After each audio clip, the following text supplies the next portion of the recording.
My name's Christina Broadwin. I'm co-president of the SaveKimberPark Steering Committee. We were formed in March, just a few months ago, so that we could communicate with the neighbors regarding a proposed development plan on the property.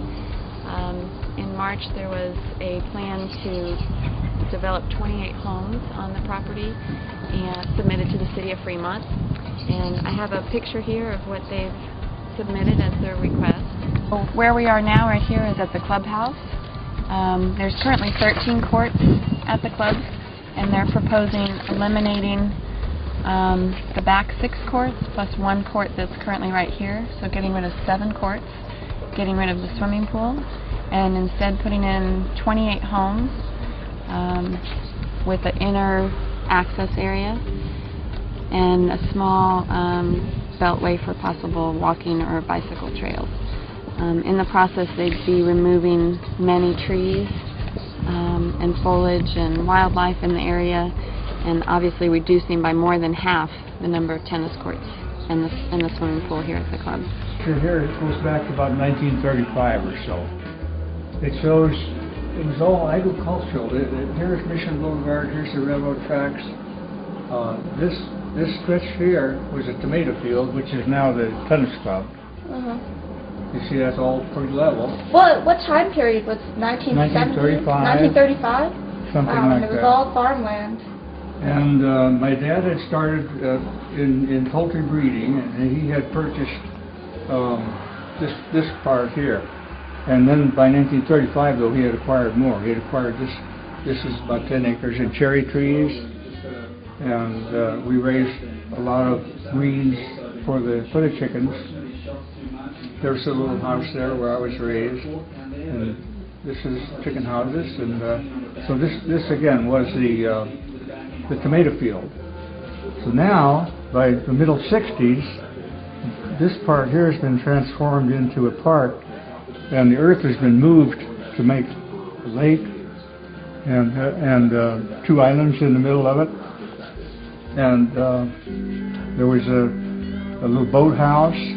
There was a couple of boats, and there was a field for softball. So we had a good softball team. 1930s, and it was all farmland. No trees in there, no nothing. It was just flat. Nowadays, you see that it's not flat anymore because the earth has been all moved around. They've got bulldozers and carryalls in there to make the lakes and so on. My dad had a lot of vision on what he wanted for a park for the employees of Kimber Farms. These were the poultry houses, and we had... So was the park originally created for the employees of Kimber Farms? That's correct. Wow. Okay. We had nice picnics out there. They could bring their kids and get a couple of boats and sail around on the lake and so on. And the lake's gone now, huh? There's a little picture of how the lake was. This won't probably pick up very well, but oh, that's nice. This is standing on the driveway here, looking toward the hills, and there's a couple of boats, and you can see the water in there. And there are 2 islands in the middle of it. One was called Treasure Island. It was made like a horseshoe. That's really nice. So that's how it evolved historically, from way back, just farms, and then poultry with a park for the employees. But this is not flat anymore. You know, this was all changed around here to make it artistic and make it nice as a park. And all these trees were planted, and the trees, my dad did not want them to look like they were mathematically put in rows. So we had a softball team, so he got a couple of sacks of potatoes, and he had the players come out, and he gave them each a potato. He said, throw it as far as you can, anywhere you want, you know, wherever a potato landed, they could plant a tree. That way they were not lined up in rows, and it was quite natural. And they had people from the University of California helping to select what kind of trees, because a lot of these are Monterey pines, some eucalyptus and redwoods and other types.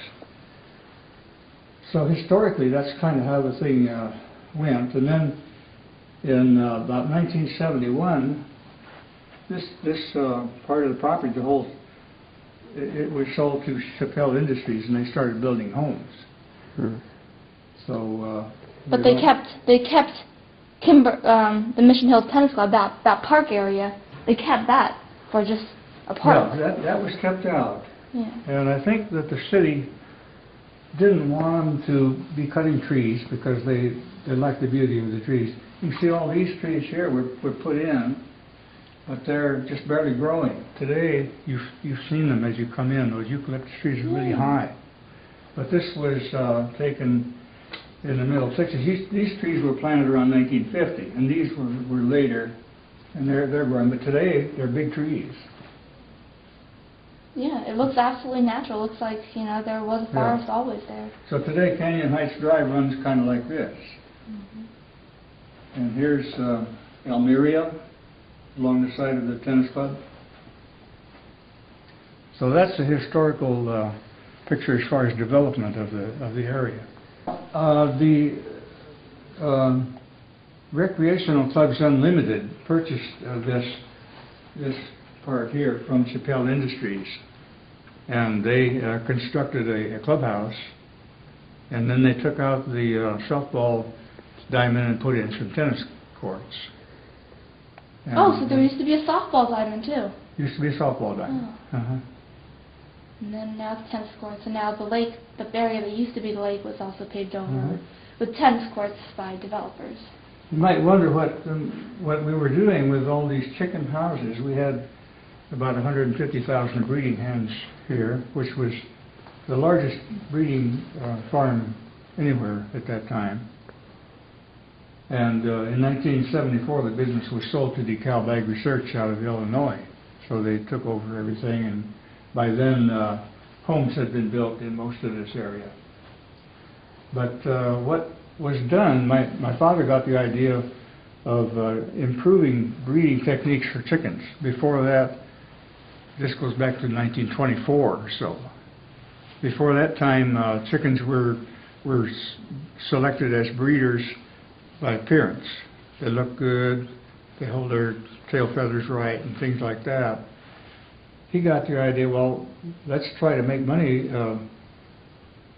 scientifically by measuring the egg production of the flock, and then try to pick the best layers as breeders for the next generation.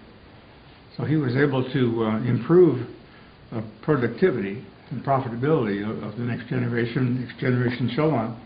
Became quite famous and had a lot of distribution of baby chicks to farmers who were making money producing eggs, and later on turkeys. So that's what this was doing. We had about 250 or so employees in this operation, and so you can see why we needed a nice park with that size of the staff. The thing progressed and progressed, and the industry changed, and our company